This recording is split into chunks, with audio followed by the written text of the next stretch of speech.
Sometimes the best dishes remind us of home, but what if your home was multiple places? This is the case for TCKs, or Third Culture Kids. This term was first coined by Dr. Ruth H. Usim in reference to those who spent a significant amount of time outside of their parents' culture. One of the largest components of a country's culture is their food. I was curious to understand just how Third Culture Kids connect to their multiple cultural backgrounds through food. Since the students at Loyola University Chicago represent 82 foreign countries, finding a third culture kid to talk to was relatively simple.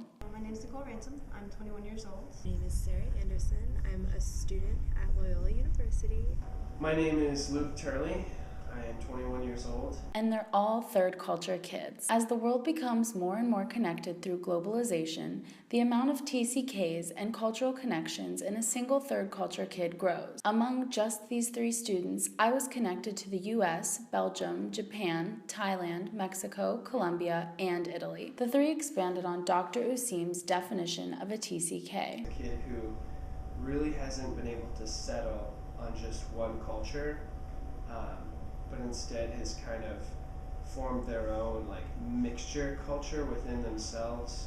From early on, these kids are exposed to a medley of foods and flavors. I kind of grew up with a weird fusion of Thai, Mexican, American, Colombian food.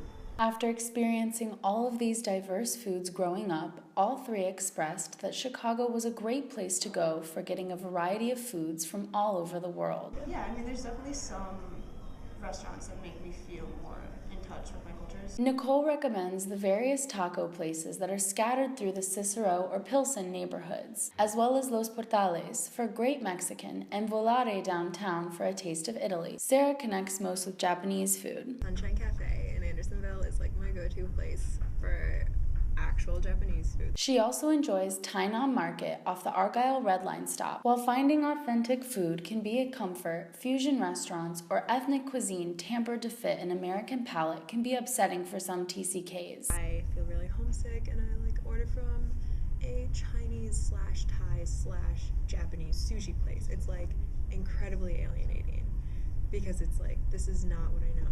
Not all restaurants and shops need to have a direct connection to the home country of a TCK to hold significance. For Turley, the simple smell of fresh bread in a local Latin grocery store reminds him of Brussels. In Brussels, if you have even the tiniest 7-Eleven style shop has to have bread oven and has to make their bread fresh every day. The Von Market just always reminds me of that because it's they have fresh bread all the time. You walk in, you smell bread, and it's oh, this reminds me of Brussels. So why listen to a TCK's food opinion?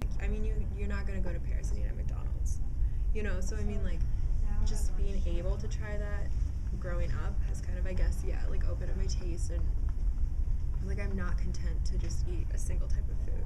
Surprisingly, what makes a third culture kid feel more at home is being able to try more and more different foods. Part of moving to Chicago, strangely enough, what made me feel like I was still in Brussels was that there were all these foods that I had never had. Even while settled in one place, you can count on third culture kids to travel, if only by their taste buds, exploring all the city they live in has to offer. For International Chicago Bites, I'm Chelsea Kuchik.